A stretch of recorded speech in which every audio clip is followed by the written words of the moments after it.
And secondly, on the residential and household side, households are strapped. They're desperate to hang on to the cash that they have. They're trying to pay down their debts, not to get into new debts. For that reason, they've stopped buying cars and stopped buying houses for the time being. And then even if they did want to come in many cases, they don't have the collateral that they had last year or the year before because the value of their houses has fallen. So those are the problems of the underlying economy, the consequences, to be sure, of the collapse of the housing, of the subprime housing bubble. But they're not problems that can be solved by simply adding new reserves, new capital to the banks. And in fact, we've seen that the banks are flush with cash. They're largely sitting on it. And to the extent that they're not sitting on it, they may be using it for things like acquisitions of other banks, for instance. So the effect of the program is actually to expand the market share and the market power of the largest institutions. And again, to me, that is deeply problematic because we've got banking institutions that are so large at this point, they're so complicated, so opaque, so deeply involved in offshore tax havens, shell corporations, and complicated derivatives that they can't be managed, let alone regulated. The top executive officers didn't know, to a very large extent, or at least by their own testimony, they didn't know the risk exposure of their own institutions. And they made catastrophic mistakes on the scale of tens and scores of billions of dollars because they didn't have effective internal controls. And if you don't have the internal controls, there's just no way that an outside regulator can get a grip on the systemic risk that the institution may be causing. So my view is if you want to have a system that has appropriate checks and balances, the institutions in that system have to be of a scale such that the regulators, which Secretary Geithner properly said yesterday must be strengthened, but they also have to have the basic capacity to deal with the institutions that they're regulating. In his column in today's New York Times, Paul Krugman raises similar points, but I guess from a different perspective. He raises the question that the administration is attempting basically to put Humpty Dumpty back together again, to restore this process of securitization that became so prevalent among banks, securitizing mortgages and auto loans and credit card debt. And he says that they're not confronting the fact that that method that has reigned now in banking for decades now has collapsed and is a failure, and something else must be done. Do you agree with that? Well, I would take a modest exception to it by way of going a bit further. It is not the case that the securitization of subprime mortgages is a long-term phenomenon. It is something which has been a practice, prevalent practice, for about 8 years at the maximum. Before that, the markets would not have contemplated the massive securitization of loans which are subprime. What does the subprime mean? Subprime means loans that do not meet the standards for a normal mortgage loan that could be taken up by the secondary markets, by Fannie Mae and Freddie Mac. And so those loans are characteristically loans that don't have documentation, that don't have proper credit histories on the borrowers, and where the appraisals seem a little funny. And in the case of the subprime loans in the middle of the decade, there was systematic fraud in the appraisals, systematic overstatement of what the houses were worth, because the bigger the loan that you gave, the bigger fee you could book. And so these are markets that should never, historically didn't exist, and should not have been allowed to develop. They're intrinsically unsafe.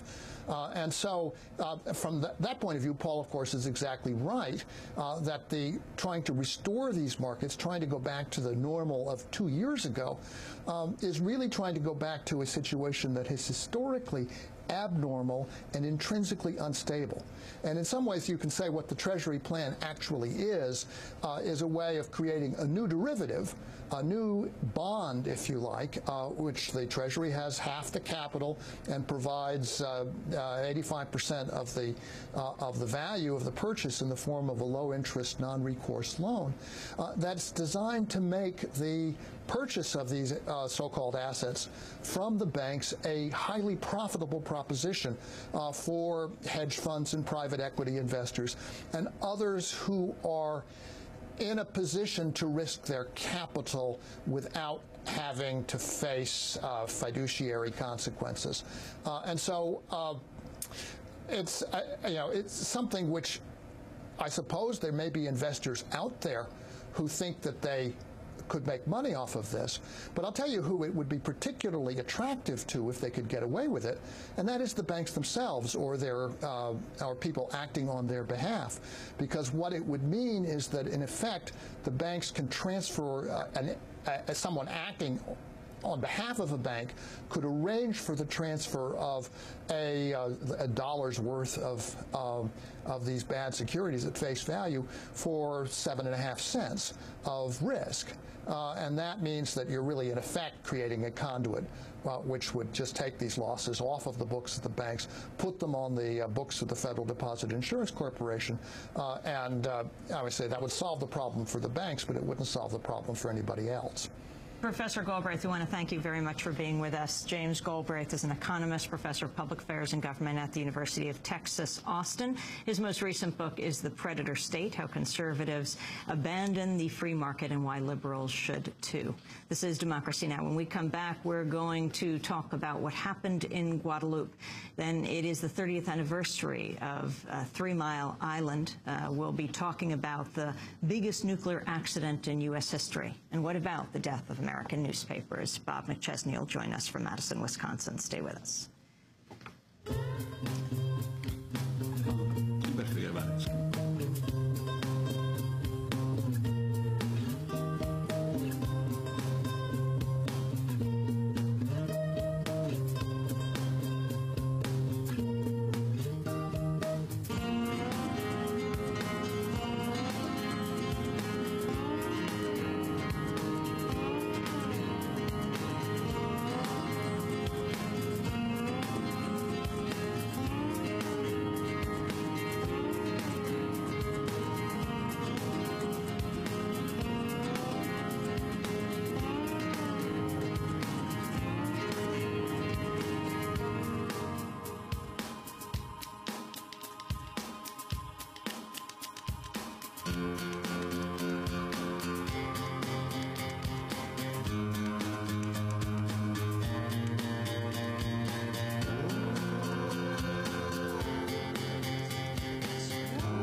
This is Democracy Now!, democracynow.org, the War and Peace Report. We're broadcasting close to 800 stations on Pacifica and NPR and Low Power FM and college and community stations, on NPR stations and Pacifica stations, public access TV and PBS TV stations, and both TV satellite networks, Dish Network Channel 9415, Free Speech TV 9410, Link TV, and on DirecTV Channel 375. And we're video and audio podcasting at democracynow.org. Our headlines are also available in Spanish for any radio station to take, as over 200 are. I'm Amy Goodman with Juan Gonzalez. Juan? Well, the financial crisis has had reverberations far beyond the United States and Europe, with people taking to the streets in cities across the globe to protest rising wealth inequality and to call for economic and labor rights. Perhaps the most significant action took place in the French Caribbean, on the island of Guadeloupe. French labor leaders in Guadeloupe led a 44-day general strike that completely paralyzed the island. Starting on January 19th, workers revolted against the French government over the exorbitant cost of living by closing down roads, schools, gas stations, and public transportation. The strike was led by a coalition of union leaders called the LKP, an acronym in Creole that translates to the League Against Profiteering. They accuse the ruling white business minority of exploiting the island's black majority. While legally a full part of France and the European Union, Guadeloupe is one of the poorest parts of the national territory, with 23% unemployment and a high cost of living. The strike has been described as the most significant in the island's history. The 6-week struggle saw one activist shot dead, hundreds of extra police deployed from mainland France.